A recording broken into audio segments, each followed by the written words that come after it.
Last season, Jaden Daniels was every fantasy analyst favorite player for what he brought to the table and in terms of his ADP. This year, I could already tell you, I am not the only person who's going to come on the show and highlight Drake Maye because of what happened this offseason for him. Let's step back and talk about Josh McDaniels for a second, because for his career, he does deserve to be dunked on as a horrific head coach and GM, but strictly as a play caller. And this goes back to the Norv Turner, Wade Phillips of the world, where they were amazing. Steve Spagnuolo, for example, amazing at doing one thing, but when too much is put on their plate in the NFL, they clearly showed that they lacked in some departments. Josh McDaniels is an incredible play caller, so much so that if you look at the last 10 seasons, he's been allowed to finish with his team, and this includes the Raiders as well. 9 of those 10 offenses finished in the top half of the league in EPA per play, which shows us they were extremely efficient offenses. The blown outlier in that example is the Cam Newton Patriots. But remember, Cam Newton, not only did they get 7 wins with a quarterback who basically couldn't throw the ball at that portion of his career, he rushed for 12 touchdowns because of how McDaniels cleverly schemed him. And so with this offense and Drake Maye, who showed us in his 10 full starts, added on 4 rushing points per game and was the QB 10 in those spots, I believe that they have done everything this offseason to put him in a position to win immediately.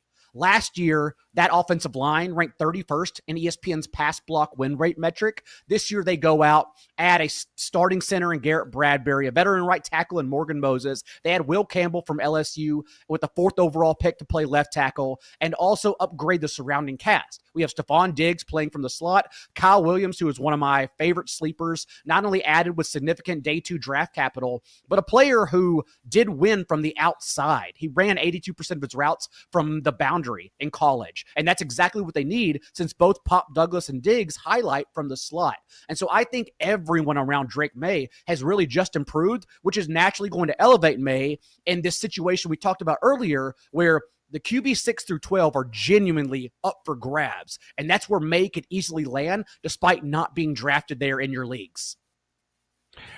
People really underrate the difference between going from awful to, solid, or even just functional. Like I won't even steal our buddy Josh Norris's term where he says awful to average. Like, I don't know if the Patriots are going to go to average on the offensive line or average in the pass catching group, but I think they're going to be solid to functional. And, I love hearing that Jared Wilson, the rookie center out of Georgia, is actually playing guard, because I think they're just trying to get their best 5 out there in training camp, which is smart.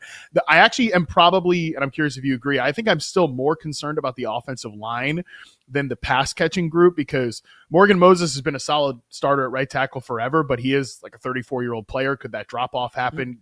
Will Campbell is a rookie tackle that doesn't always just immediately hit the ground running. Garrett Bradbury was a guy the Vikings were desperate to get away from. So again, even if it's better in New England, it still might be like the 30th offensive line in the league, which is an upgrade over, they were probably 32nd last year. But to me, I more so mean this as like, I think this pass catching group, and specifically the receivers, can be really solid. And again, I was posting about this yesterday and kind of got some pushback from it. It's like, I'm not saying this is a top 10 wide receiver core in the NFL at all, but if Kyle Williams emerges as the X, and in training camp right now, he's competing with Kayshon Boutte at that X receiver position.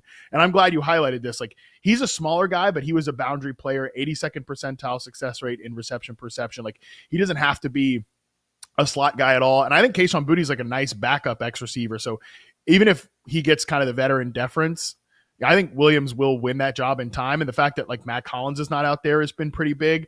I think Diggs is going to probably play more flanker than slot, which I think is a better fit for him at this point in his career than just running slot routes. Like, Pop Douglas is a totally solid slot receiver, Daigle. And that's not even to mention Hunter Henry, solid tight end, Travion Henderson receiving out of the backfield.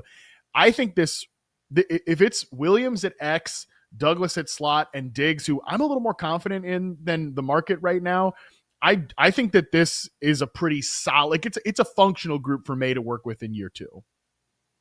Yeah, I forgot to even mention Travion Henderson, who did have the pass catching chops at Ohio State over Quinshon Judkins and averaged 7.5 yards per touch just last year. So everyone is improved. And for the offensive line, even if they were to go not the worst in the league, but slightly below league average this year, I would just remind everyone to look at what happened with Jacoby Brissett in the first month of the season, where the offense couldn't even be operated with him under center. And then Drake Maye comes in, and it's as if he didn't miss a beat, that he did not, he basically could operate a full offense behind that offensive line and make it seem like they were at least league average. And so the fact we at least have new pieces, I don't worry about it so much as everyone, given what Maye showed us last year.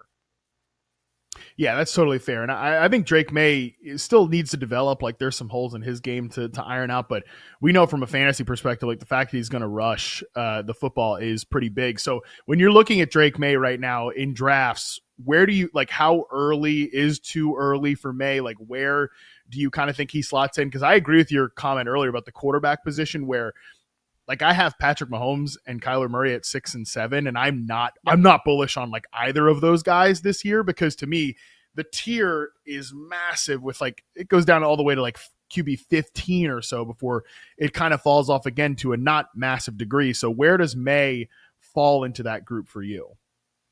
Maye should always be drafted ahead of Jared Goff, but that's not going to happen in home leagues. Goff is still going to be treated as a top 8, top 9 guy incorrectly, and maybe we'll talk about that in a bit. But he usually goes after the Dak Prescott, Brock Purdy range. And what's fun is that although I believe he can't elevate to a top 10 status, you never, ever have to take him there because, again, most people are looking at last year's stats and not trying to project instead of just drafting what happened last year. So I think everyone should be comfortable taking him as the QB 13, QB 14 off the board, even reaching for him a full round ahead of his ADP. But again, you are not going to have to spend early and important capital on him to make sure you get him.